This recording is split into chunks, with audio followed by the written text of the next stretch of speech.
Hi guys, Viesti here, Velas Tech, and yes, I am the guy on the YouTube that gives you 2090s review in 2020. So welcome to the Poorest Man YouTube channel, and that's the review. Galaxy S10 Plus, is this still valid in 2020? Can this phone hold you and get you through the whole 2020? Is it still worth? And just share my opinion with you guys, some technical parameters and specs. And with that said, and with some nice audience here, some pigeons, I will present you first the technical specification.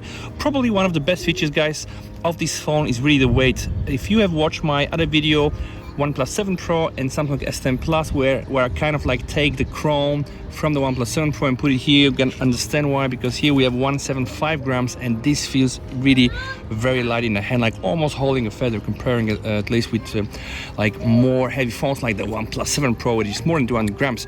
But guys, 6.4-inch display, AMOLED display. People say it's one of the best displays ever put in the phone. Again, 2019, right? But still, 6.4 inches. It's a QHD Plus display, so you can crank it up to QHD Plus resolution, guys. Although you can also go for Full HD. Very nice, not so curved. You can see here at the edges. Very pleasant in the hand. Speaking about the display, again, here we have the WQHD Plus resolution, and you can go to FHD Plus and also HD Plus. Something very important, guys, this display is very bright, and specifically in auto brightness mode, it can get even brighter. I don't have any problems, you know, directly looking at this display when exposed to sunlight. It does also have the HDR10 Plus. So again, when it was released last year, it was among one of the best displays ever put in a smartphone. And I have a surprise for you. It's 2020 May, and still this display is probably one of the best that we have seen in a phone. Of course, right now we have the S20 and all the newer phones, but this display is still nailing it. Of course, here there is no 90 Hz and above, only 60 Hz. But again, 6.4-inch Quad HD resolution. We have also the HDR10 Plus, so it's a top-notch display. The only thing that could be a little bit intrusive is here the double notch also, which I don't really like, but that's kind of like the era we live in. 8 GB of RAM, can go up to 12 GB of RAM, and there is also, you know, different kinds of storage configuration. The battery, more than 4K mAh, so 4100 mAh, absolutely killing it. This battery will get you to a whole day. I have to show you something, guys. So here we have, like one of the guys I know says, here we have the stadium where you can use the stadium and, you know, do some walks and jog in the morning.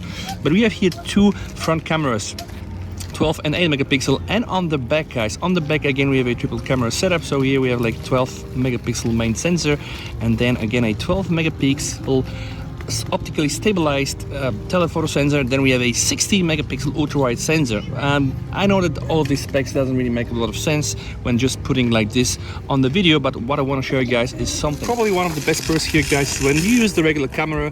I'm just gonna do a sample photo here, then I'm gonna go ultra wide, guys. So again, 60 megapixel ultra wide camera, and then I'm gonna go to the 2x optically stabilized zoom. And the main perk here, just look at those photos, guys. Colors. So you see regular camera here we have ultra wide, and then we have the 2x optical stabilized telephoto camera. And the main perk here is that all the photos really are just as shot as from only one camera, and that's not really something you can see on most of the phones.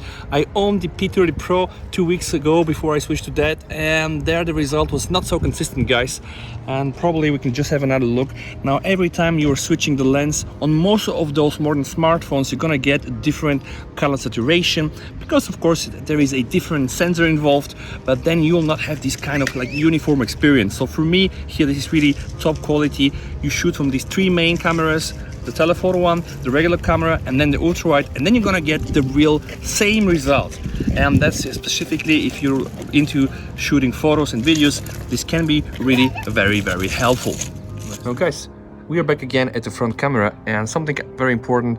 Although a lot of people know that the front camera can shoot 4K video, not a lot of people knew, or at least myself was not aware, that the front camera can also shoot 60 FPS. And now I think I understand why there's so many influencers and so-called vloggers and beauty queens on Instagram using Samsung Galaxy S10, because I can tell you, I did some video footage, you know, with my kids using the front camera, and it was really very much something I was not expected, you know. I even said that the quality from the front camera is even sometimes better than what we've seen on some other phones on the back, so you just imagine. So if you want to go, guys, from a nice video shoot from the front camera, definitely this is here an advantage. Design wise, I just want to remove this phone, guys, from the case. So it's again, you know, here we have a very standard like sandwich composition. So we have here Gorilla Glass at the back, we have the nice gorgeous screen at the front, and then here we have an aluminum frame, guys, but you can see it's really a very tiny one. So design wise, I can tell you probably one of the best phones I've used so far, because, you know, it's not so tall and it's not so wide, specifically compared to some phones in the same sector, I would say. And okay, guys, something really that people are already missing in 2020, but in 2019 it was still there, and this is the so-called famous, what was this? Ah, yes, sorry. Yeah, that's the headphone jack, guys. We have the headphone jack here, we have the USB-C type port, and then here we have the two speakers. And I can tell you, the sound of this phone is literally killing it. It's a beast. But you know that Samsung board Harman Kardon, AKG, etc., they have really a lot of nice technology when it goes down to sound. But you know, I will never really expect to have like this very nice and powerful sound from this tiny speaker there. Speaking about display and design, guys, look here. We have biometrics to unlock. So here we have an ultrasonic fingerprint sensor, and although you can see it's not so fast, let me just show you again. Definitely not the fastest fingerprint sensor I've used, but then again, it's an ultrasonic sensor, which pretty much means that it should be a little bit more secure than the optical ones, although people find a way also to trick those ones. But there are some personal benefits. You can use it also with your fingers being wet, but you have to apply a little bit more pressure. So fingerprint scanner, should be kind of like more secure. Ultrasonic one, I would say, still very nice addition to this phone. Again, not the fastest one, but it will do the work. Another Swifty trick, guys, I want to teach you is with these ultrasonic fingerprint sensors, guys, you can register your finger more than once. So this is not actually possible, I guess, on most of the phones you use the optical ones, but here you can, and you should actually register your fingerprint probably at least 2 or 3 times, and then you're gonna get some better results, faster unlocking. Again, not really by much, but still with something. And there is also another trick, but I'm gonna do another trick video about how you can get most of this phone.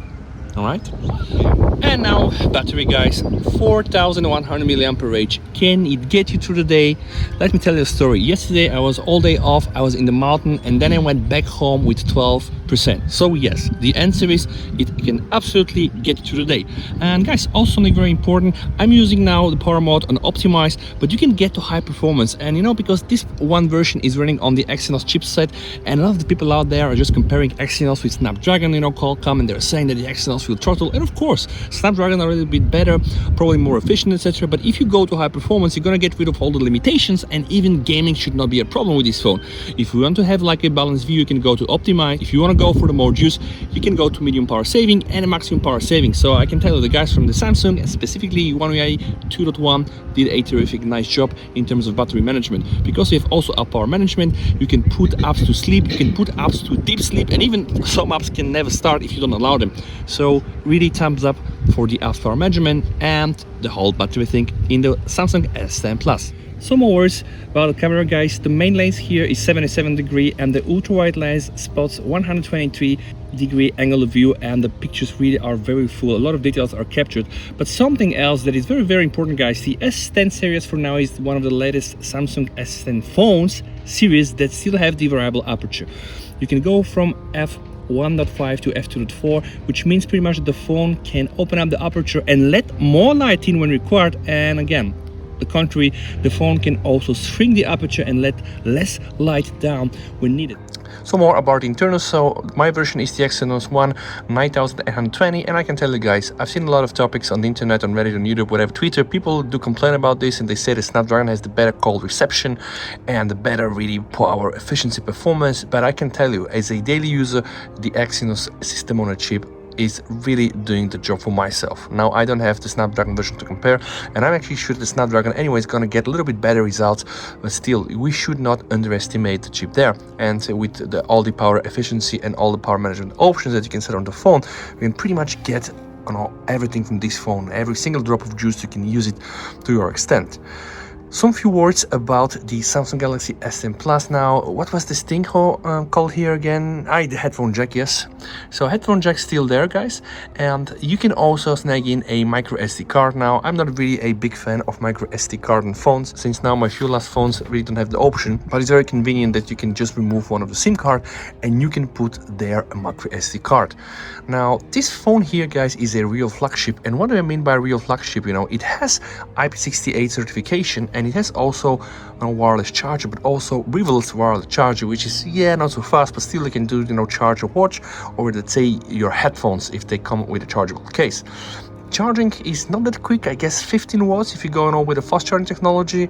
Still, you know, it will do the job like for an hour and a half and etc. So yeah, it's a big battery, and if you want to charge this phone, yeah, you cannot really get like a supercharging options we've seen on other phones like 30 watts, 40 watts on the Huawei, and you know 60 watts on all the other crazy thing we read on internet. So here you don't have this option, but I think it will still do the job. And another observation, guys, by using the phone is that even without the 90 Hz, the phone is really very responsive, and I pretty much cannot really spot like the 100% differences when I use my OnePlus 7 Pro. So with that said, guys, I am about to end the review. I really hope that you like what I said. Again, it is very unbiased review of the Samsung S10. Now I really come to love and like this device, and I'm going to keep using this as a main driver. Again, very nice stereo sound, very nice speakers, very nice display. Okay, yeah, not so nice notch here, but you know, I mean, there is also life after notch. And one of the best things in the phone, actually very light phone, 175 grams. You know, even with the case, you almost cannot feel this baby in your hand. So it's a very pleasant phone to be used in one hand. Okay, and again, if you want to really a phone, you know, in 2020, you can buy this I think for like 400 euro, 450 euro. So for that amount of money, I think probably it's almost like an unbeatable phone. 1 day battery, very consistent result for all the 3 cameras here. And you know, on the back here, there is even an optical sensor that you can use, you know, to measure your heart rate. I mean, how crazy is that? The headphone jack is still there, you know, stereo speaker. I think probably from all these legacy things, the one I missed is the infrared port that's not there. But again, it really has a lot. It has the IP68 certification, wireless charging, reverse wireless charging. So this phone really is a true flagship phone. And again, it's a 2019 phone, guys, but for 400 euro, 450 euro is still worth. And I think you can skip S20 unless you have a lot of money, right? If you have a lot of money, probably you're not watching my videos anyway, right? So with that said, guys, again, if you like the video, just please hit the like button, subscribe to my channel, stay home if you can, stay safe, and yeah, we'll see each other again. VST over and bye.